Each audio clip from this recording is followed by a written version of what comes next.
post that he wrote about this exciting library that he's working on as part of nVidia's libraries that many of you know. I certainly do, and it was quite interesting because, well, it was the first time that I saw anything like that. So parallelizing graph algorithms on top of GPUs.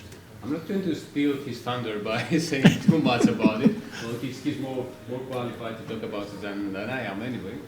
But yeah, all I had to say, because I've taken like a sneak peek at his deck, it's going to be pretty interesting. So thank you. Thank you, George. So you notice that NVIDIA's name really isn't up here. RAPIDS is an open source project. So everything is free. It's all out there in GitHub. NVIDIA is kind of the main driver and incubator. We have a lot of developers applying to it, but people are free to jump in and add their own code, use it, download it, do whatever you want with it. So a little bit about me. So I work at NVIDIA. I'm a senior manager and also manage the cuGraph team. I'm sure everyone knows that, in industries, when they give you promotions, they never take away your old job. You just get more stuff. So I manage people, and then I also do technical work. So background, PhD in computer science. Actually, my dissertation was on community detection in graphs. So I've been doing graphs for many, many years. Actually, first effort was probably 20 years ago. I was doing financial crimes back then. So started building a knowledge graph, kind of looking like this. What we did is something that I hope no one ever does again, is we allowed analysts to enter their own relationship types. It was terrible. One, they could never spell things the same. And then they would enter relationships where there was no really inverse relationship to it. So the inverse just seemed funny. And they could never say, brother of, they could say my brother or this person's brother. And so you had so many variations, and it just bogged down the database that we just deleted all that stuff and started over. So, but yeah, I've been building knowledge graph, everything graph for 20 some years now, mostly within the social networking arena. And like I said, recently RAPIDS is kind of our ecosystem that I'll be talking about. And of course, I care about the graph piece. So when I thought about this conference, I was thinking, we all are connected, but we've always been connected. And that leads me to, the 7 or 6 degrees of Kevin Bacon problem. We used to sit around and play this all the time at work, where somebody would put a name up and we would try to figure out how we related to them. I'm sure everyone knows this problem, right? It's fun. There was work by Duncan Watts showing that mathematically you only need a few connections between your group and other groups for this 6 or 7 degrees to take place. So you just have to find, well, actually there was also work that said, if you just contact the person in your group with the largest degree, so the most popular person, there's a chance that they know more popular people, and eventually it will get to something.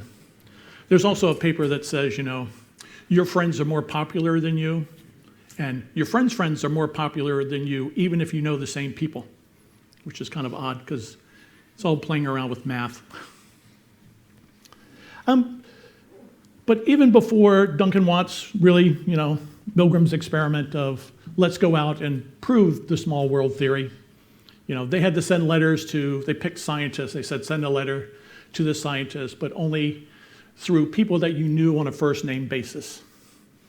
Back in the 60s, first name basis meant that you were a strong friend of them because you never referred to anybody by their first name unless you truly knew them. It was less, way more formal back then, not as casual as it is now. I worked with a guy who, worked back in the 60s, and he said it was great. No one in the office talk. It was quiet. You could just sit there and get your work done. But I mean, if we go back even further, there was this short story called Chain back in 1929. Anyone read this story? Wow. So it's about a group of people that sit around and play the Kevin Bacon game. So Kevin Bacon is absolutely a time traveler. He was back then. But they would pick people and they would say, how can I get from A to B through associations? So, I mean, people knew about the small world for a long, long time. And you take all of that and we start saying, let's model this as a graph. And of course, then we just start creating, I mean, we have cyber graphs, social networking graphs, bipartite graphs, hypergraphs, multigraphs, property graphs, any type of graphs, anything you want, we throw into a graph model. Since I love graphs, I'm totally fine with all of that. How you analyze them is different. If you have a bipartite graph, there's a lot of things you definitely don't want to do on it.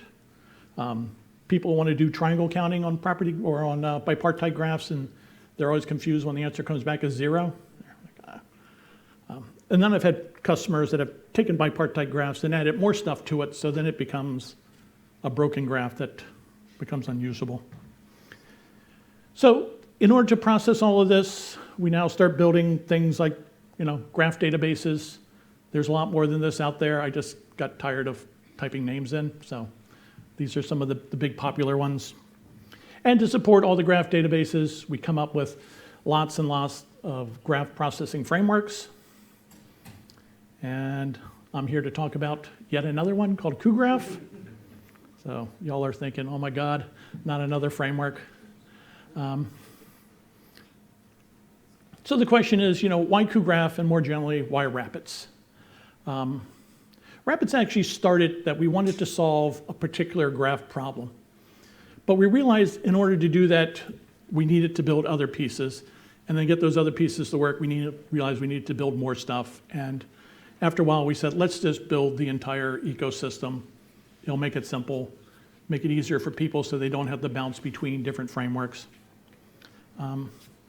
So why cuGraph? Well, graph is not an isolated function. I'm sure people in here from the database community will know you need to load the database, you need to keep track of everything. There is so much stuff that goes on besides just the graph piece. Kind of a recent survey said that 80% of the data scientist's time is spent on doing things other than analysis. You have to prepare your data, cleanse your data, just everything that goes on besides the cool stuff. And within data scientists, science, I'm going to borrow a slide. The way to win at data science is speed, user experience, and iterations. So the more things I can try to prove out my concept, what I'm trying to get across, the better my analytic is. Sometimes you just don't want to take the first answer that you come up with because there could be something better, or you could have just gotten lucky. I worked with a defense company that took an analytic, ran it, got a great answer, and we're like, but that answer is wrong. And they're like, yes, but it answers another question. And we're like, no, it's still wrong. It's never going to work again. You got lucky. Also worked with a customer that it would take them a week to analyze their data. So whatever answer popped out at the end, they would go with. No matter if it was right or wrong, they had to go with it because they didn't have any other time. But if you can do things faster, try out more things kind of at the speed of thought, the better your analytics will be, and the better you'll win at data science. Yay! So enter RAPIDS, end-to-end GPU data science. We are NVIDIA, so everything has to be on GPUs. The goal is to get all your data onto the GPU and never have it leave. So everything you need to do is in there. We leverage Apache Arrow. This is Wes McKinney's new project. Basically, it defines columnar stores. So every analytic, everyone we interact with has agreed to the standard. So now it's a 0 copy. I just give you a pointer to the data. You know how it's organized. You know what's in there. You can just run with it.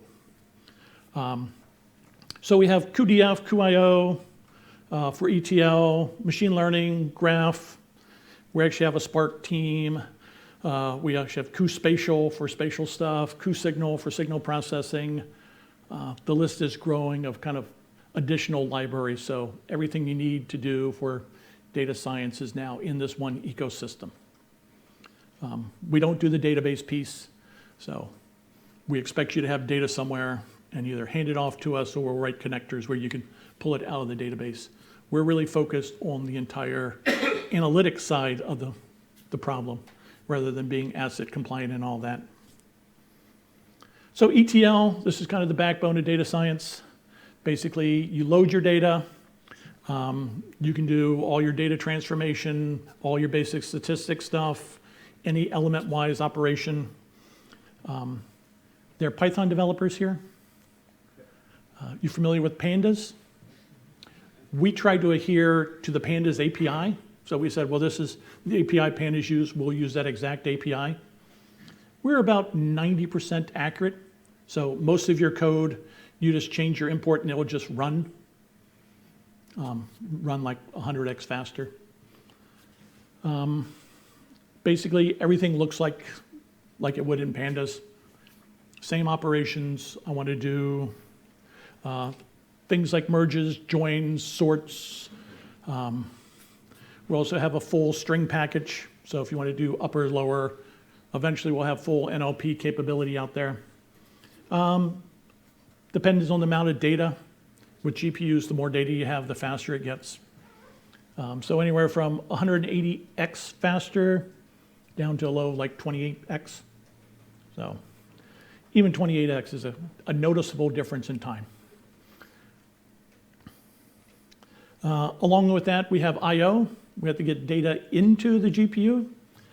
So we created an entire I/O package, basically addressing all the major readers that are out there. If there's things that you want to see in there, we can always add them. But the CSV reader, some customers have said just reading CSV 10x faster gives them enough time to do everything else. I think the example here is, it's like 1.9 gigabytes of data, roughly 2 seconds. It basically does everything a pandas does, so it can automatically determine the number of columns, the data types in all the columns. If you specify the number of columns and data types, it's actually faster, because then it doesn't have to do a lot of determining if this is a int 64 or int 32. Or, hints that you give it do make things faster. We also have decompression. So Parquet, Orc, and all store things in LRE format, and all that's in there. So it will decode that. All the basic gzip, snappy, all those compressions are in there also. Machine learning. Graph is interesting, but a lot of times you want to run, traditional machine learning things. There's a question between, what's a graph analytic versus a machine learning algorithm. And some of the stuff in machine learning is actually based on graph stuff. Some of the, random forests where you build trees and all. Some of the spatial stuff, spectral stuff. Basically, eventually, this will have everything that's available in scikit-learn. So for the Python folks, use scikit-learn. Yep. So we actually work with nVidia. So they make sure that we do everything that adheres to what they did. And as you can predict, everything is faster. So, principal component analysis, about 120x faster. Then you work your way down to, Lasso, some of these other models. It's still fast. But we're really here to talk about graph, and how we're making graph analytics fast. We want to be able to take whatever graph analytic you run, make it so that it returns before you lose your train of thought. I did a lot of stuff in Spark where I would start writing an analytic, I'd hit go, and then I would get bored waiting, so I would start tweaking it and making it better. And then when it returned, I couldn't remember which version I ran, so it's like, I just start over. So the benefits of cuGraph, seamless integration with cuDF and cuML. So since everything is in arrow format, basically I can define tables. So once I can define a data frame table, I can put in a property graph into it, I can put RDF into it, I can have as many tables as I want. The great part about property graphs and RDF is once it's out there, I can extract multiple views of a graph into it. So I can say, take all the people that have this property, give me that graph, then twist the property I'm looking at, pull out another graph, run analytics, and then do comparisons against them. I can also run all of my data through, we seem to have lost video there. Oh, so I can run all my data through graph processing, generate a new set of properties, add that back to my master database, take all of that now as a tensor, throw it into machine learning, come up with a predictive answer. Everything is basically, we try to adhere somewhat to the NetworkX API, but we have a lot of other APIs extending from it.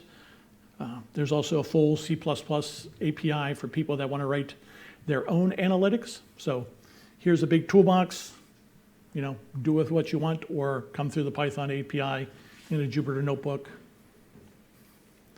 If you look at our stack, Python is at the top. Python is a very flat layer. We just actually take everything you type in Python and push it down to C++. Python is kind of the interface between the two. We have all of our C++ APIs. Underneath that, we have a set of primitives for people that want to build new graph algorithms.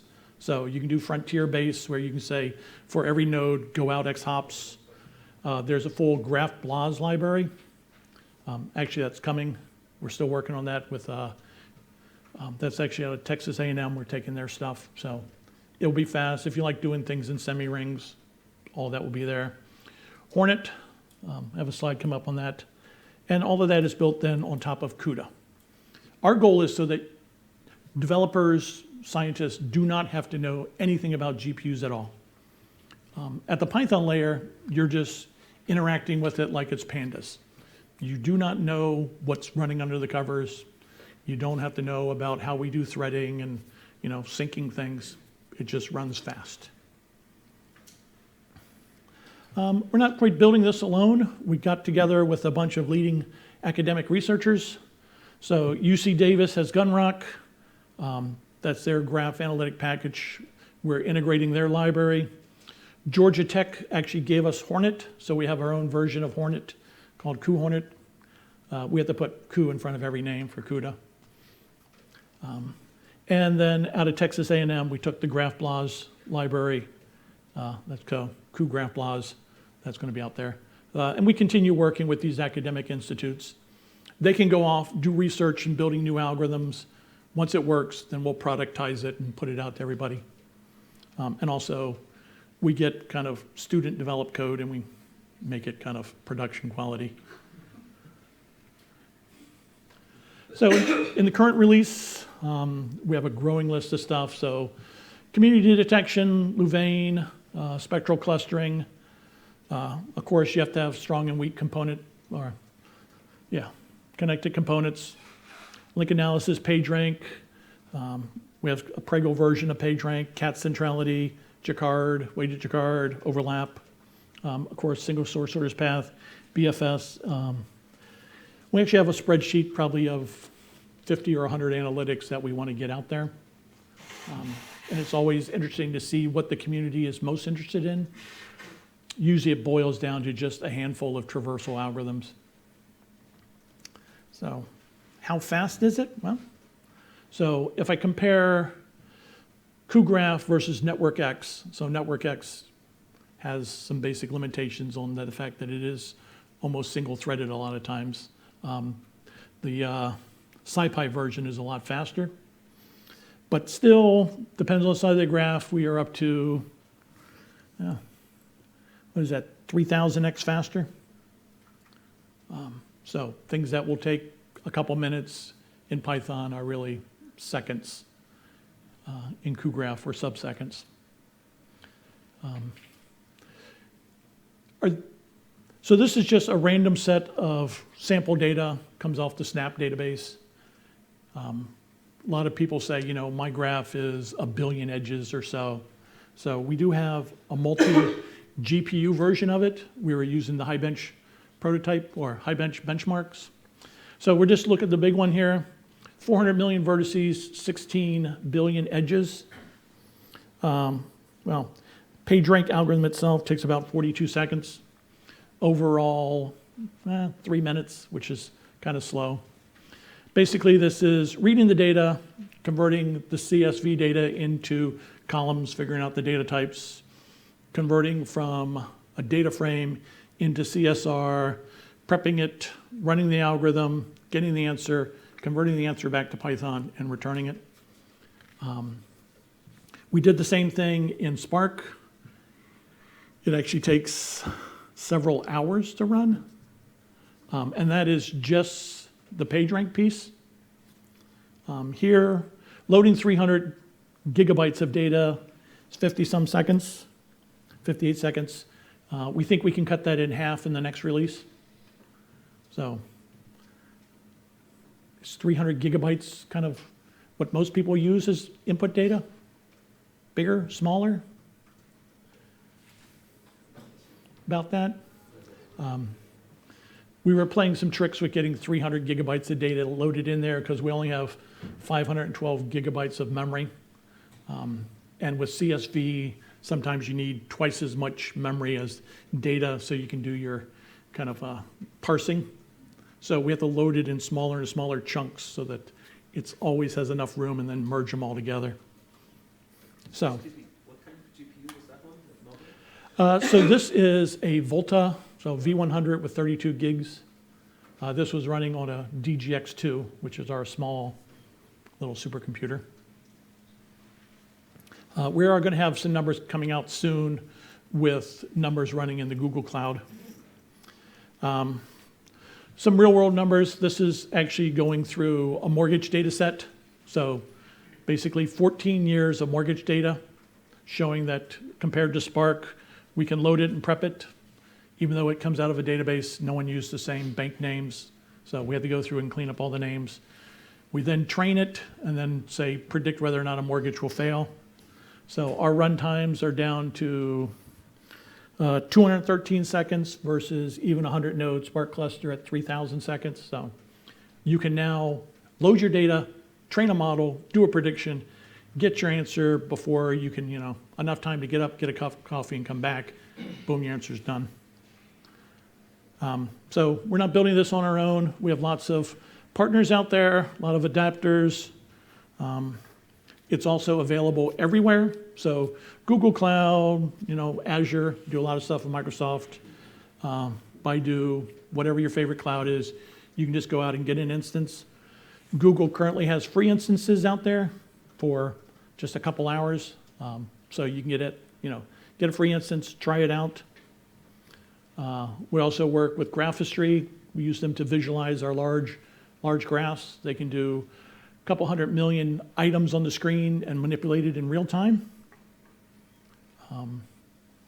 Lots of wonderful articles written out there, including the one from George. So let me wrap up real fast. So visit us. Rapids.ai is our website. Please go out to GitHub, give us some stars. More stars I get for graph means, my manager realizes that graph is important. They don't always realize that. I have to keep reminding them. So with that, any questions?